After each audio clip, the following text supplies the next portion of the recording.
বাড়ি ঘরের মহিলারা তো সবসময় রান্না বান্না করে আমরা খাওয়ায়। তো ভাবলাম আজকে যেহেতু রবিবার, তো আজকে একটা কিছু নিজেই রান্না করি, দেখি পারিনি। তো চলো তোমরা লোকের শেয়ার করুন আজকের এই রেসিপিটা হইতেছে বোয়াল মাছ। বোয়াল মাছের রেসিপি, যেহেতু আমরা বাংলার ইলিশ খাইতাম না, এর লেগে আমরা আমার বড় হয়েছে বোয়াল মাছ, এর লেগে আমরা বোয়াল মাছের রেসিপি শেয়ার করবো। প্রথমে দিয়ে দিলাম এখানে পেঁয়াজ তেলের মধ্যে, গ্যাসের ফ্লেমটা একটু হালকা হাই রেখে সেটা পেঁয়াজ দিয়ে আমি 1-2 মিনিট বাজলাম।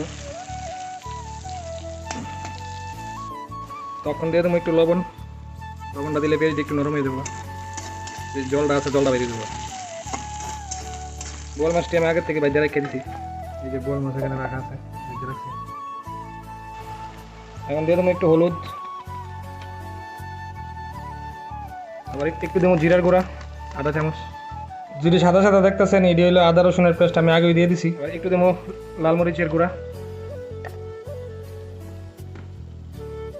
দিয়া ভালো করে লাড়াচাড়া করে নেবো।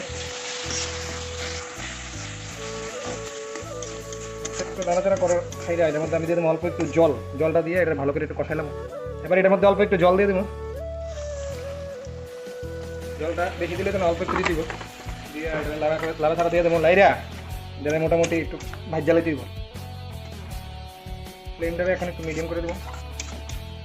মাছ এদিকে আমার মশলা মোটামুটি হয়ে গেছে। আসলে তরকারি রান্না করতে গেলে মশলাটা যত ভালো ভাজা হইব তত স্বাদ লাগবে খাইতে। এদিকে মোটামুটি তেল ছেড়ে দিতেছে মশলাটা থেকে, যতক্ষণ অব্দি তেল না ছাড়বো ততক্ষণ অব্দি ভাজ দিব। তেলটা যখন ছেড়ে দিব তখন আমরা এর মধ্যে মনে করুন যেটা হয়ে গেছে তখন আমরা এর মধ্যে জল দিয়ে দেবো। তো এখন আমরা মশলাটা পুরো ভাজা হয়েছে, তো এখন আমি এর মধ্যে একটু জল দিয়ে দেবো। জল বেশি দেওয়ার দরকার নেই, যতটুকু মাছ এই পরিমাণে অল্প জল দিয়ে দেবো।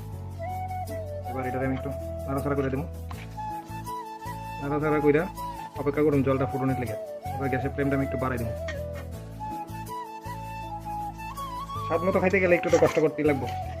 তোমরা এই রেসিপিটার মধ্যে আমি কিন্তু টমেটো ব্যবহার করছি না, তোমরা চাইলে ব্যবহার করতে পারো। তো তুমি এটা ইচ্ছা করলে রুই মাছ, ট্যাংরা মাছ এসব মাছ দিয়ে সেটা এরকমভাবে রেসিপিটা খাইতে পারো। আজকে আমি এখানে কোনো ধরনের টমেটো দিলাম না, টমেটো ছাড়াই করলাম। এবার জলটা ফুটুক।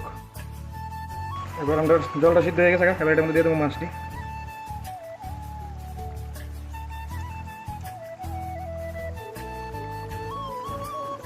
মাছটি আমি আগে থেকে বাজারে খেয়েছিলাম, এই জায়গাটা তোমরা দেখেছিলাম। একটা জিনিস সাবধান, কিন্তু বোয়াল মাছ ভাজতে গেলে কিন্তু খুব সাবধান, কারণ বোয়াল মাছ কিন্তু প্রচণ্ড সিডে। এই কারণে তোমরা তেলটার মধ্যে একটু লবণ আর একটু হলুদ দিয়ে দিবা, তাহলে আর মাছটি ফুটতো না। এবার আমি একটু ঢাকা দেবো অল্প সময় লেগে। এবার ঢাকনাটা উঠালাম, দেখি কি পজিশন। বাহ, সুন্দর সুস্বাদু। মাছটা একটু হালকা উল্টে দিব আমি। মাছটি মোটামুটি এদিকে সিদ্ধ হয়েছে।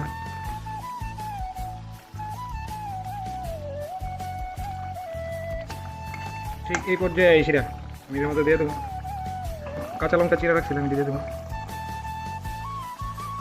একটা ভালো সেন্ট দিব লঙ্কাটি, আর লগে একটু ধনিয়া পাতা কুচি। রান্না মোটামুটি হয়ে গেল। কেমন লাগছে তোমরা একটু জানাই অবশ্যই কমেন্টে। আর 1-2 মিনিট রেখা তবে আমি নামাইলাম।